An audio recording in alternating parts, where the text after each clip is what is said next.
ॐ सहनाववतु सहनौ भुनक्तु सह वीर्यं करवावहै तेजस्विनावधीतमस्तु मा विद्विषावहै ॐ शान्ति शान्ति शान्ति. Welcome in 2026. We'll continue our journey with Taittiriya Upanishad. It's, I think, second we completed. Okay, yes, Brahmananda Valli. This Valli also starts with a Shanti mantra, which we already recited, Om Sahanavatu. So it is part of this Brahmananda Valli Shanti mantra.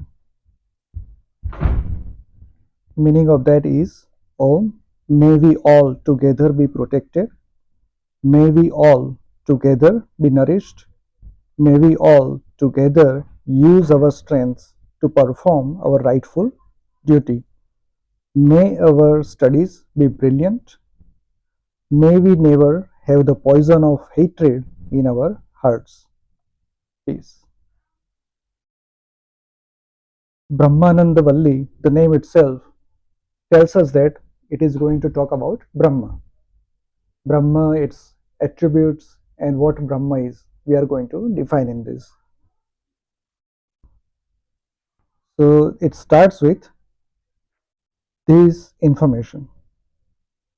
The verse is Om Brahma Vidapnoti Param Tadesha Abhukta Satyam Jnanamanantam Brahma Yo Veda Nihitam Guhayam Parame Vyoman So Ashnute Sarvan Kaman Sah Brahmana Vipaschiteti.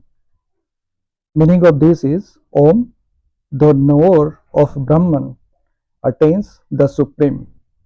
In regards to that, the following is said. Brahman is reality, consciousness, infinity. He who knows that which is hidden in the deepest cave of the heart as well as in the infinite space realizes Brahman and simultaneously enjoys all his desires.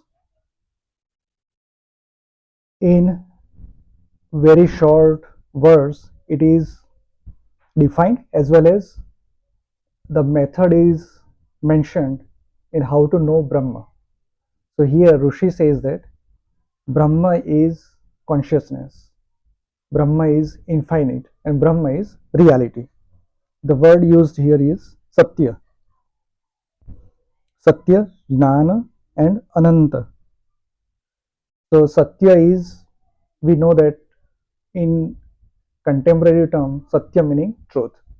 But the real meaning of that is existence, the reality, meaning what we understand as the world. As Adi Shankaracharya said, Brahma Satya, Jagat Mithya.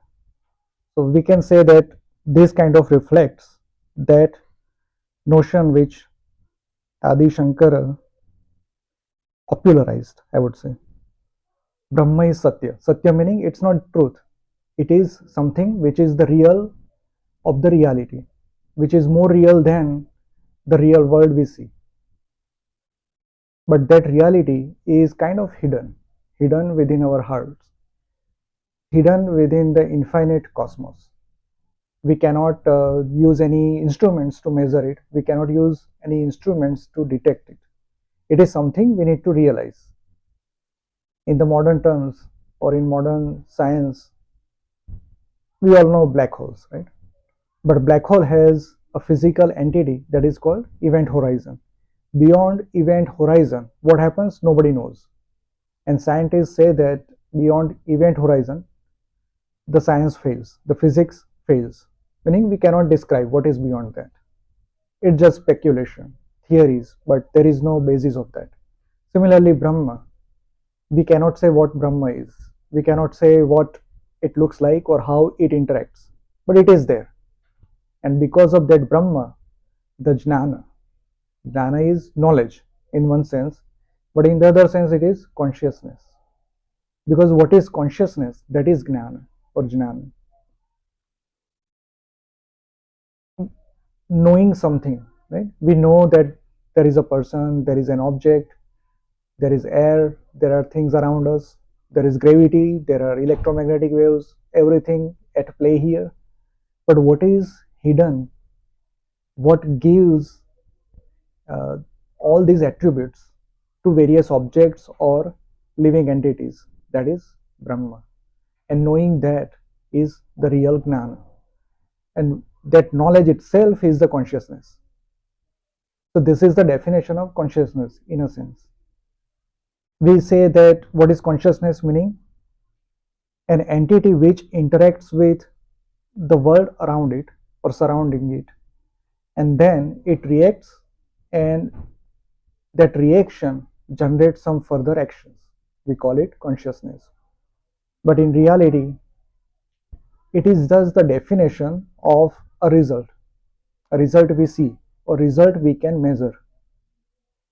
In that sense, even robots can behave like that. In modern world, AI is a buzzword nowadays. So we say that AI kind of acts as a consciousness. Plasma, that state of an object, also behaves like a consciousness. But is it really conscious? The real consciousness is that knowledge, the knowledge of something that is beyond our perception, beyond our experience, and knowledge that that only thing guides everything around us, not only living beings, not only sentient things, but all objects. So that is Brahma. And how to know it? Again, very simply, Rishi said here that one who knows that it is hidden in the deepest cave of our heart. Everything is within us, right? Our Atman, that is within us. But that Atman is part of Brahman. It's like a big ocean, and particle of that big ocean is within us. So if we know that particle within us, we know what the ocean would be. It is not the same, but at least we can get an idea. So that is the starting point. So by knowing Atma, having Atma Sakshatkar, we can walk on that path and know Brahma. So, and that Brahma is infinite, Ananta. It does not have any end. And that is true for our universe also. We keep expanding our horizons. We keep expanding our thresholds. That this is the end of the universe, this is the end of the world. But that boundary is never, it keeps moving, it keeps growing bigger and bigger. But there is no end. So Brahma is Anant.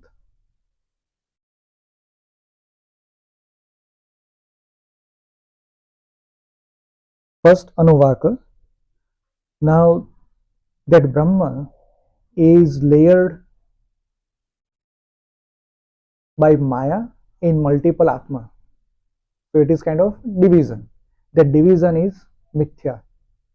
It is just an illusion, and we call it Mahamaya or Maya. Because of that power, that illusion is created, and we see everything different, distinct from ourselves. I and you both are different, right? That's how we behave. But that is Maya. So Maya creates multiple layers around Atma, and Rishi here now, one by one, will go through all the layers. So first Anuvaka, that talks about Annamaya Kosha, which is the food, or Anna meaning food. So the body that is made up of food. So that is the body sheath of food. And what Rishi says about it? तस्माद्वा एतस्मादात्मनः आकाशः सम्भूतः आकाशाद् वायुः वायोरग्निः अग्निरापः अद्भ्यः पृथिवी पृथिव्या ओषधयः ओषधिभ्योऽन्नम् अन्नात् पुरुषः स वा एष पुरुषो अन्नरसमयः तस्येदमेव शिरः अयं दक्षिणः पक्षः अयमुत्तरः पक्षः अयमात्मा इदं पुच्छं प्रतिष्ठा तदप्येष श्लोको भवति इति प्रथमो अनुवाकः. Meaning of this is, indeed, from this Atman springs the limitless space, which is Akasha. From Akasha comes Prana. From Prana, actually Prana in sense Vayu.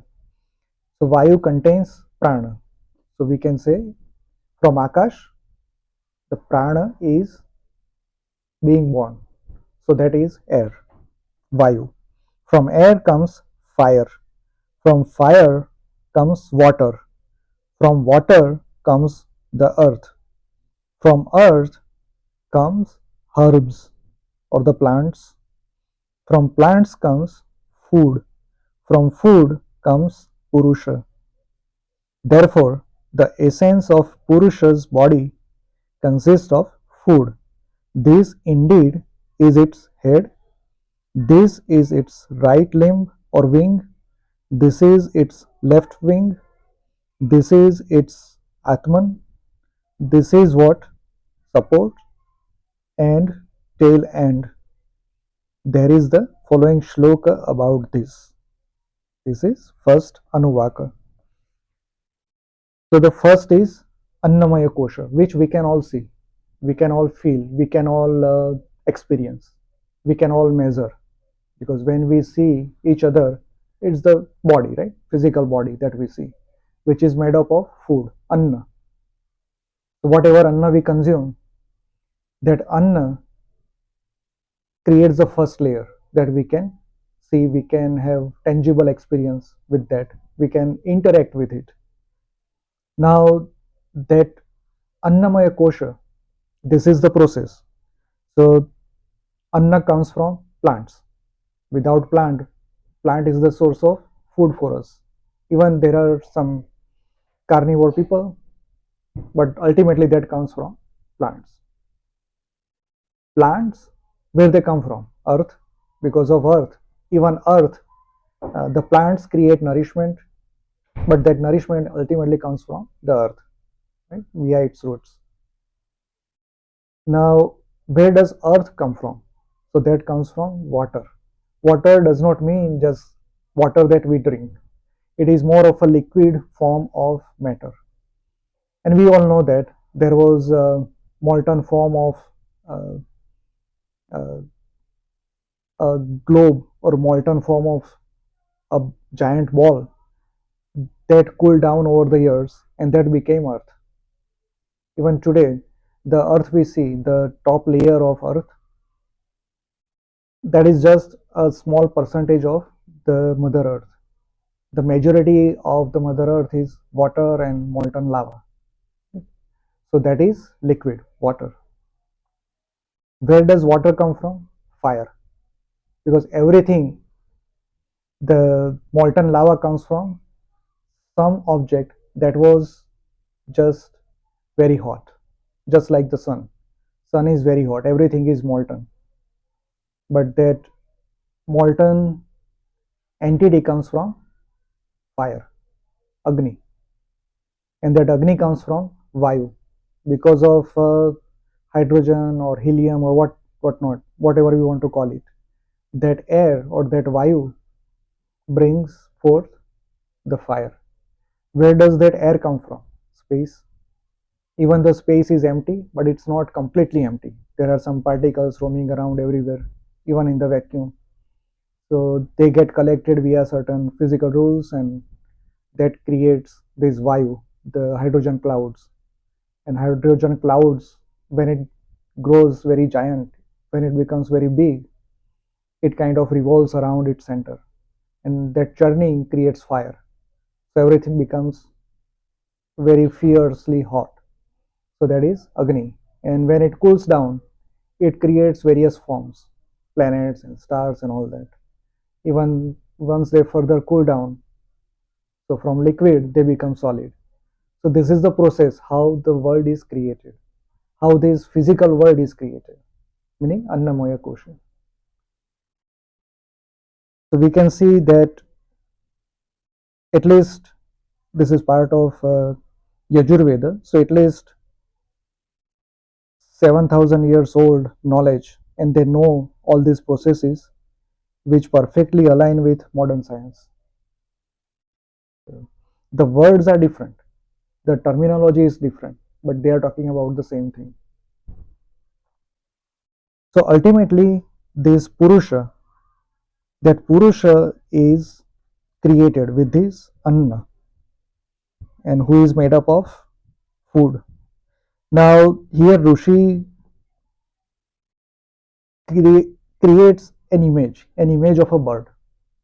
Why bird? Because I see two reasons. This is Taittiriya Upanishad, and that was Tittiri bird. That bird uh, is kind of a representative of Atma. Even in Bhagavad Gita, it talks about two birds. One which consumes the fruits of every action, and the other is just the observer. So this bird, which is made up of Annamaya Kosha, uh, its head, its head is the body that we see, and it has kind of two wings, and those two wings uh, kind of layers. If we compare ourselves as a human being, we don't have wings, but if we compare it to the birds have two legs and two wings. So two wings, our hands, they kind of act as a wing. And tail, we don't have tail, but still there is tailbone. So even at Annamaya Kosha level, we are also similar to a bird or any other animal. We are basically animals. So that's the fact. So this is first layer. Now second Anuvaka, which is Pranamaya Kosha. Prana is again the not just air or oxygen, but that is just the envelope. What is within that envelope is the real prana, and the body sheath of vital life breath. And Rishi says that Annadvai prajaha prajayante yaha kascha prithvi shritaha atho अन्ने नैव जीवन्ति अथैनदपि यन्त्यन्ततः अन्न हि भूतानां ज्येष्ठं तस्मात् सर्वौषधमुच्यते सर्वं वै ते अन्नमाप्नुवन्ति ये अन्नं ब्रह्मोपासते अन्न हि भूतानां ज्येष्ठं तस्मात् सर्वौषधमुच्यते अन्नाद् भूतानि जायन्ते जातान्यान्ने न वर्धन्ते अद्यत्तेति च भूतानि तस्मादन्नं तदुच्यत इति. Meaning of this is all living beings are indeed born of food. By food indeed are they sustained on earth. By food indeed do they live, and to food indeed do they return at the end. Food indeed is of the highest importance among living beings. So food is called the medicine of all. Those who worship food as Brahma obtain all the food they desire. Food indeed is of the highest importance among living beings. So food is called the healer of all. All beings are born from food. They obtain nourishment from and they grow with food. Food also feeds upon living beings and is therefore called food. So here the meaning of Anna is said. We all know Jivo Jivasya Bhojanam. One Jiva depends on the other Jiva for food. That is the basic food cycle. We live on plants or we live on animals. Those plants also live on something very basic, nourishment that comes from Mother Earth. So those nourishing nutrients, they are kind of food for the plants. And Mother Earth, it has that in abundance. But ultimately that came from some star, which is the sun. So everything is kind of, there is a source, and that source becomes food for all. So Jivo Jivasya Bhojanam. Now this Annamaya layer, Even though it is physical in nature, it is gross level, it is still called Brahma, because without Anna, nobody can survive. Maybe for 30 days, maybe 40 days we can survive. Maybe some animals can survive for 6 months or a year without food. But ultimately, it needs some input, some energy, some food. Now, that food cannot only be just plants or other animals, it could be anything. Some uh, some low level entities survive on sunlight. Even plants survive on sunlight. So for them, that is food. So in one sense, that is also part of Annamaya Kosha. So anything that is tangible, anything that we can measure, anything that we can touch, see, hear, meaning we can use all our senses or our instruments, that becomes Annamaya Kosha. And importantly, it is also Brahma, because Brahma is everywhere. So it has to be also part of or within uh, any food items that we can think of. So Anno Vai Brahma. Anna is also Brahma. And that is word here used is Aushadha. Aushadha, we in contemporary term, Aushadha meaning medicines or medicinal plants. But anything that we eat which make us survive our body, that is also Aushadhi, because without that we will die. And death is also a disease. It's one kind of disease. So to prevent from that, we eat. And so whatever we eat, that becomes Aushadhi. Uh, Last time we talked about Vanaspati versus Aushadhi. So I recently came across one of the mantras in Rigveda, and that talks about Soma. Soma is Vanaspati. So Soma Rasa, that comes from Soma Valli, which is a plant or vine. That is a physical plant. But ultimately, the Somras is part of every iota of this universe. Every part of this universe is filled with energy, prana. So that prana pravah is also somras. Anything that nourishes other entity, that is soma. So for us, anything that comes from sun rays, electromagnetic waves coming from sun, plasma coming from sun, everything that sustains this life, that is somras. And that is the only vanaspati, vanahapati. So who is the Swami or Pati of all these that nourishes everything. That is Soma. And the rest of the plants, meaning any other plant, that is called Oshadha or Aushadhi. Because all the plants on this Mother Earth has some kind of medicinal property which heals some of the diseases and which sustains life. So every plant, every herb is medicine, and that is Aushadhi. So food is nourishing as well as it's a medicine.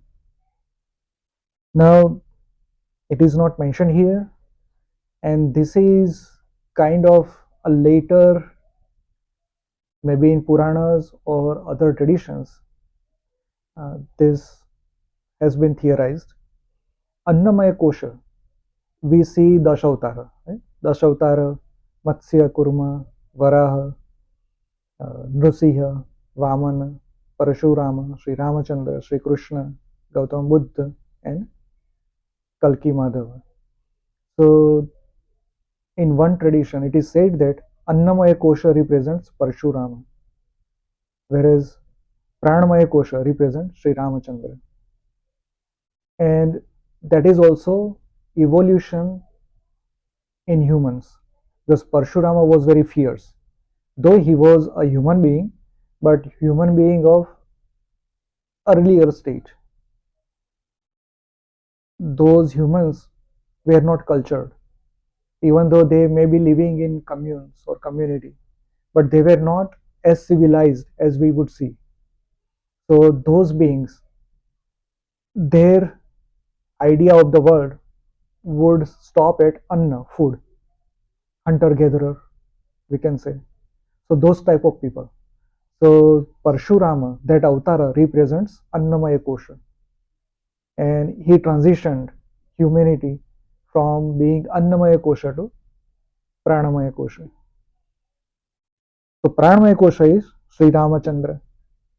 So anything that nourishes the world, anything that makes it go into a next state, which is a civilized culture, civilized society, civilized community, that becomes the power of Sri Ramachandra.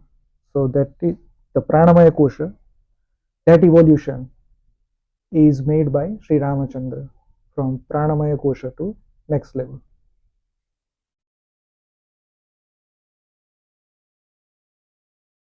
Next verse. तस्माद्वा एतस्मादन्नर समयात् अन्यो अन्तर आत्मा प्राणमयः तेनैष पूर्णः स वा एष पुरुषविद एव तस्य पुरुषविदताम् अन्वयं पुरुषविदः तस्य प्राण एव शिरः व्यानो दक्षिणः पक्षः अपान उत्तरः पक्षः आकाश आत्मा पृथिवी पुच्छं प्रतिष्ठा तदप्येष श्लोको भवति इति द्वितीयो अनुवाकः. Meaning of this is, now this defines pranamaya kosha. What is pranamaya kosha? But other than this body, meaning the annamaya kosha, whose essence consists of food, there is a different body underneath this, which consists of the prana.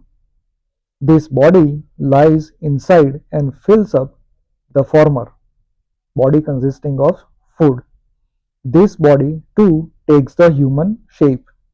Its human form is similar to the human form of the former, which is body consisting of food. Prana is its head, Vyana is its right wing, Apana is its left wing, Akasha is its Atma, and Prithvi is the support and the tail end. There is the following shloka about this. This was the second Anuvaka. So whatever is visible, Annamaya Kosha. The next layer is Pranamaya Kosha. It also takes the same form, the human form. If you look at human body, then the outer layer is whatever the outer layer is, the inner layer also follows that. So Pranamaya Kosha. Now, if we look at uh, talks about Sukshma Sharir, people talk about that, right? That Sthula Sharir, which is Annamaya Kosha, and Sukshma Sharir, which is Pranamaya Kosha.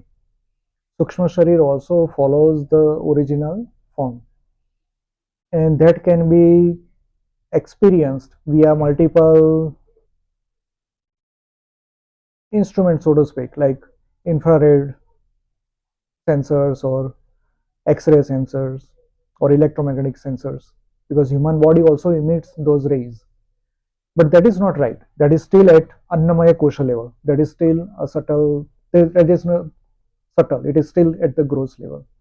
What is subtle, we cannot experience. The prana cannot be experienced via our modern instruments. So, what can that be?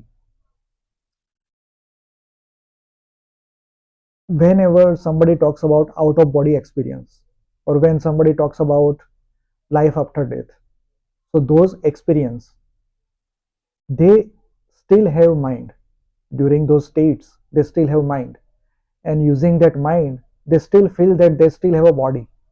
So that body, somebody call it astral body, so that astral body or whatever name they use, that is pranamaya kosha. Now pranamaya kosha is also, I would say, a state of the body. When somebody is cremated, this body is made into ashes, so that food again goes back in the chain. Actually, in the previous verse it is also said that food becomes part of this body, annamaya kosha, and in the end it also goes to food, because if somebody is cremated or if somebody is In the grave, ultimately this physical body decomposes or becomes ash, and that becomes part of the physical world. So it again goes back to feeding that cycle.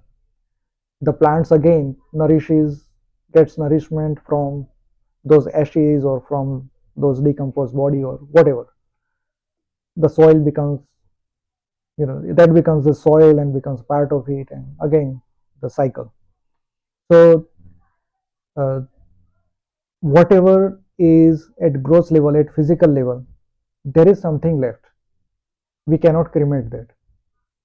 We call it Atma, but that is not pure Atma, because Atma does not go anywhere. Atma does not come from anywhere. It just stays.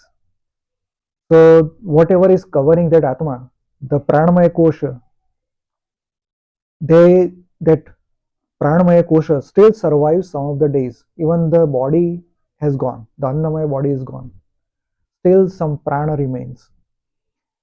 And after some hours, we, I mean, again, there is nothing to measure, but it is said that the Chetana from the body is kind of slowly concentrates into different body parts. So uh, the brain dies first, the heart stops, the blood circulation stops, and then slowly the body becomes cold when somebody passes. So during those times, the pranamaya kosha is still alive, is what we can say. And it is defined here as again a bird. It's the same form as a pranamaya, annamaya kosha. And in pranamaya kosha, it is said that the prana is its head, and its right wing is vyana. We know pancha prana, right? So vyana, that circulates throughout the body, which is the blood circulation, that is vyana, that is its right wing. And apana is the downward vayu, downward prana, so that is its left wing. Akasha, everything is within akasha, so that akasha is its atma. That means it is as big as akasha, it is infinite in the sense. So it is part of the same pranamaya avkasha or pranamaya world, pranamaya universe. And Prithvi is its support. So without Prithvi, it cannot go anywhere, is what is said. Its tail and support. So the pranamaya kosha has to exist on this earth, and that we can experience. At least we can see the result of that pranamaya kosha. That physical body stops, and after slowly that rigor mortis, I think that's the right term, that takes place, and slowly the body shuts down. So that process is pranamaya kosha is kind of living or going or depleting. So, and Ramachandra represents that pranamaya kosha. So we can say that people go beyond the humanity when it went beyond just the hunting and gathering, just their core of the world, their focus of the world shifted from food to something beyond that, which is civilized society. They started doing farming, they started doing uh, uh, husbandry and all that. So it's kind of a civilized society, and that is pranamaya kosha dependent, we can say. Third anuvaka, manomaya kosha, the bodily sheath of mind. It starts with again prana. Pranam deva anuprananti मनुष्याः पशवश्च ये प्राणो हि भूतानाम् आयुः तस्मात् सर्वायुषमुच्यते सर्वमेव त आयुर्यन्ति ये प्राणं ब्रह्मोपासते प्राणो हि भूतानाम् आयुः तस्मात् सर्वायुषमुच्यत इति तस्यैष एव शारीर आत्मा यः पूर्वस्य. Very importantly, the gods breathe in prana, as do humans and animals. For prana is the life of all creatures. It is called the life of everything. All those who worship prana as Brahma, they obtain a long life. Prana is the life of all creatures. Indeed, it is called the life of everything. It is indeed the soul of the former body. Now, more attributes of prana is given here. So, gods breathe in prana. Even gods, who we know as gods, now we are talking in context of Taittiriya Upanishad. So, 33 Koti Devatas, 8 Vasus, which are various natural elements who sustain everything around us. Then 12 Adityas, like 1 year, 12 months of a year. Uh, then 11 Rudras, which are again something which sustain life. Then Indra, Prajapati, or Ashwino. So all these gods, they also need prana to sustain, because even without prana, nothing on this earth can be there.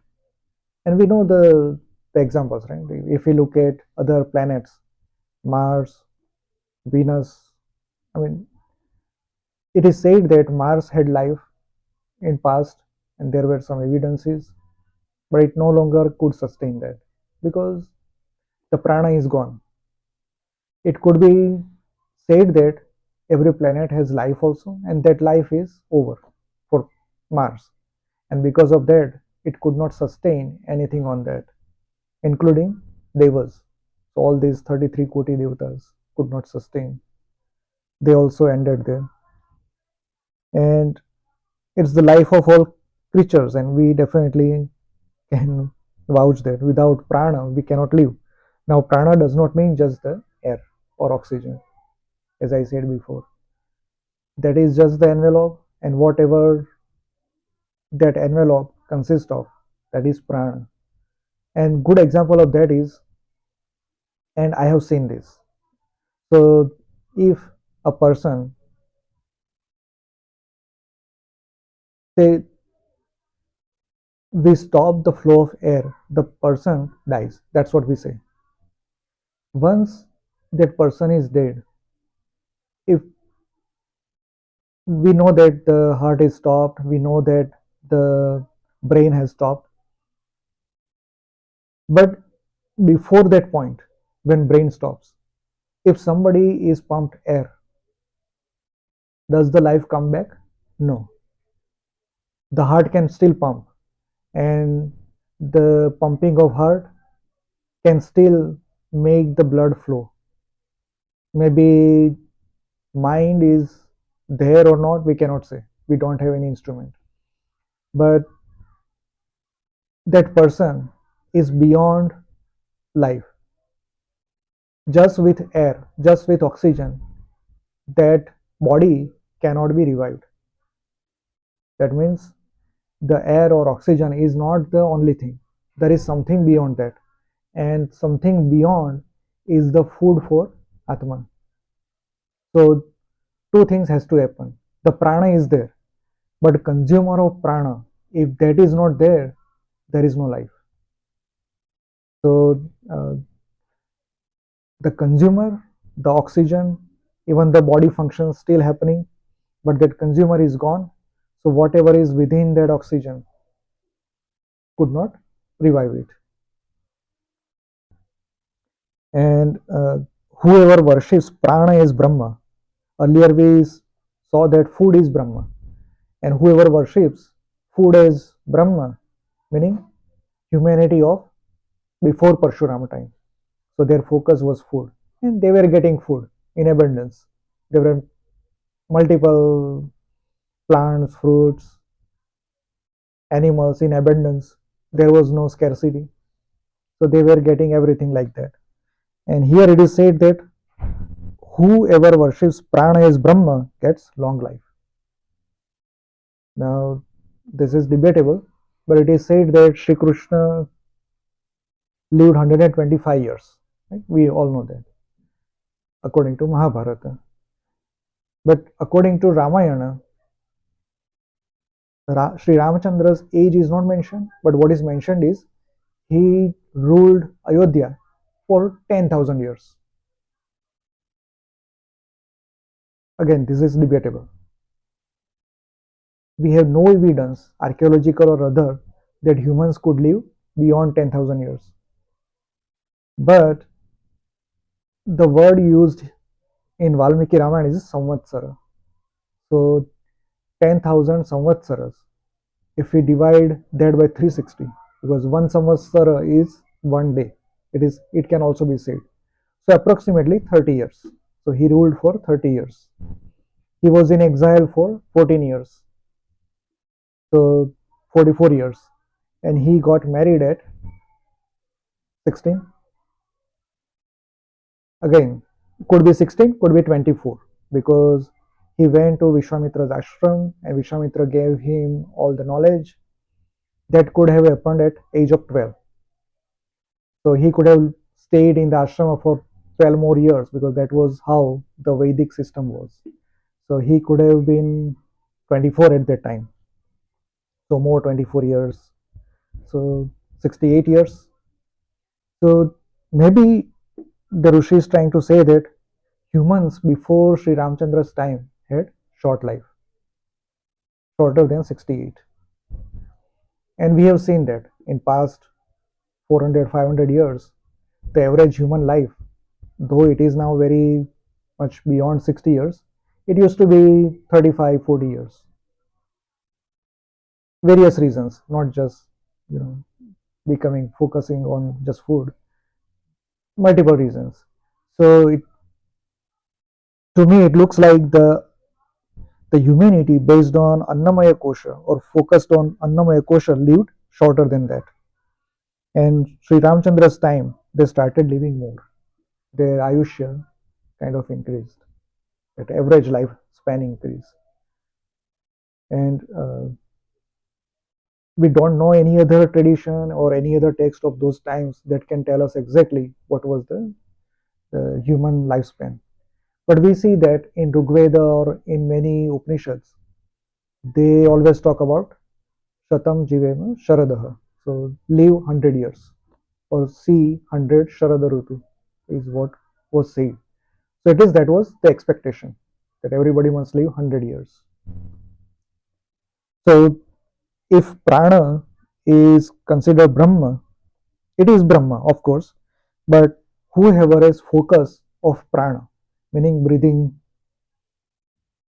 or pranayama or those type of activities or actions, can live longer.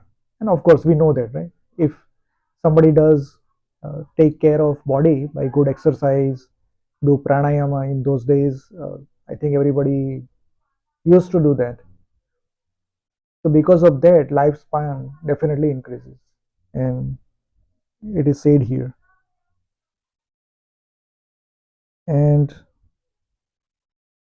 prana is soul of Annamaya Kosha, meaning this is the next layer. So we are talking about layer after layer, like onions. We are peeling onions.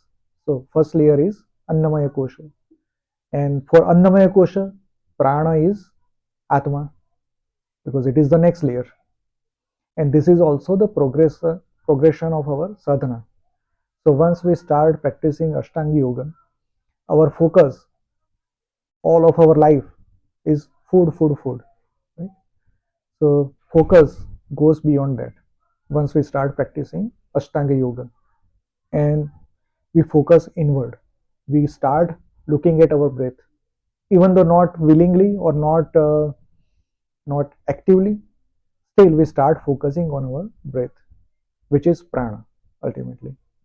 So that is the next progression in life, and that happens if we consider prana as Brahma. And worship again, practice methods or tools that can increase prana, like pranayama and exercise, Surya Namaskar, or spending more time in nature also. That also gives more prana to our body.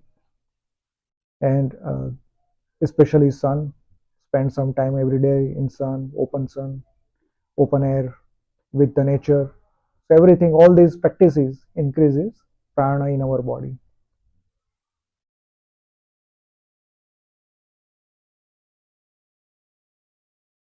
And the next verse is Tasmadva etasmat pranamayat अन्यो अंतर आत्मा मनोमयः तेनैष पूर्णः स वा एष पुरुषविद एव तस्य पुरुषविदताम् अन्वयं पुरुषविदः तस्य यजुरेव शिरः ऋग् दक्षिणः पक्षः सामो उत्तरः पक्षः आदेश आत्मा अथर्वाङ्गिरसः पुच्छं प्रतिष्ठा तदप्येष श्लोको भवति इति तृतीयो अनुवाकः. And indeed, different from this body consisting of prana, underneath it is another body which consists of the mind. It lies inside and fills up the former body consisting of prana. This too takes the human shape.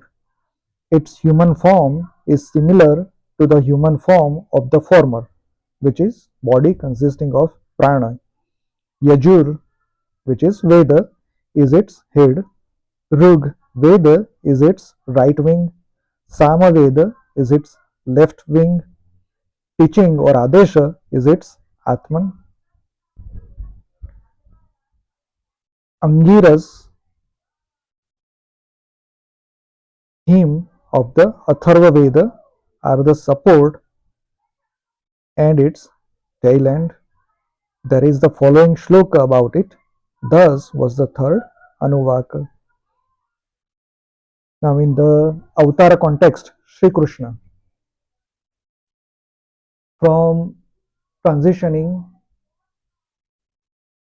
uh, or focus of humanity from just the pran or breathing exercises, this turns into mind.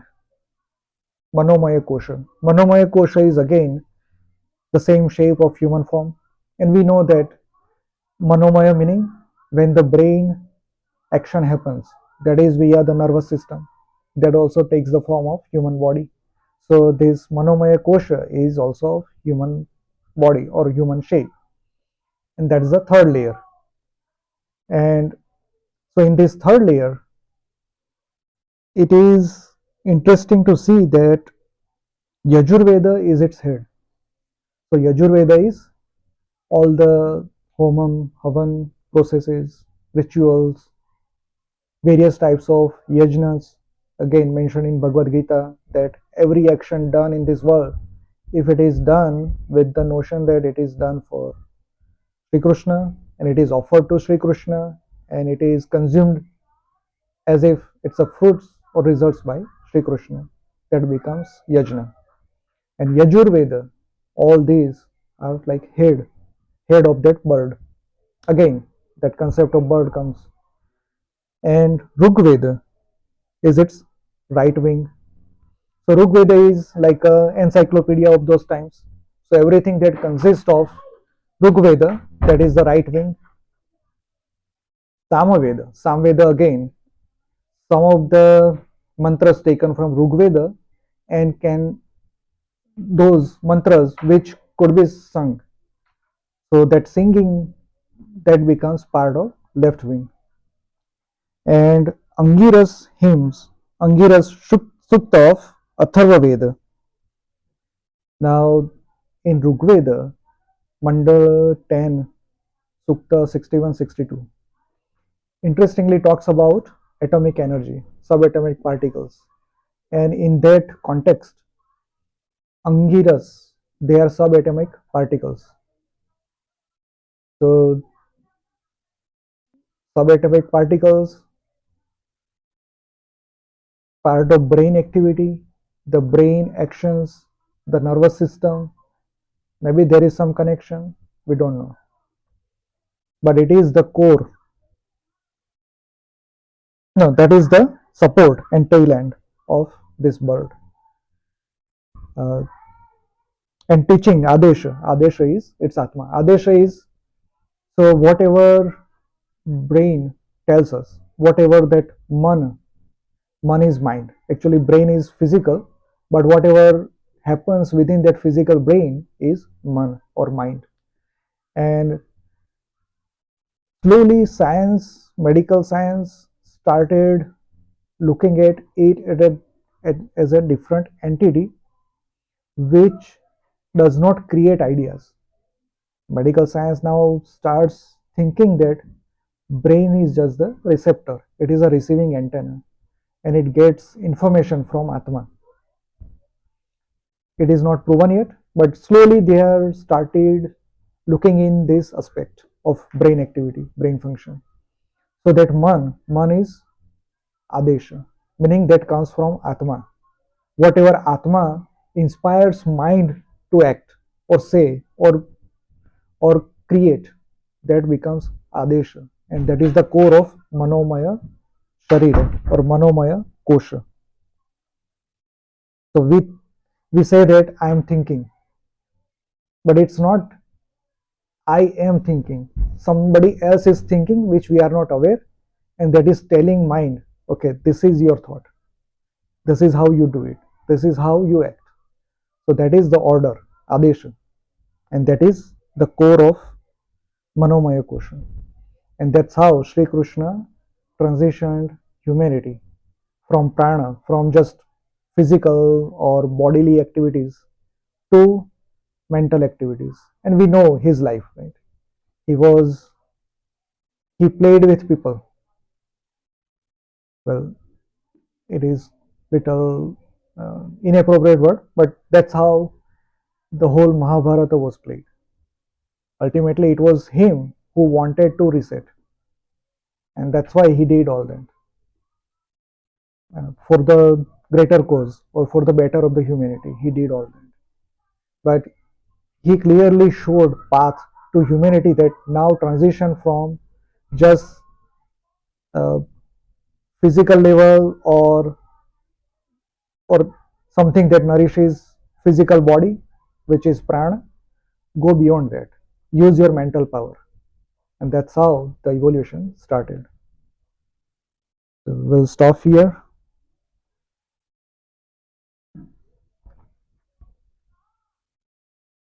It's very interesting to understand this in different contexts. पूर्णमद पूर्णमिदं पूर्णात् पूर्णमुदच्यते पूर्णस्य पूर्णमादाय पूर्णमेवावशिष्यते. ओम शांति शांति शांति।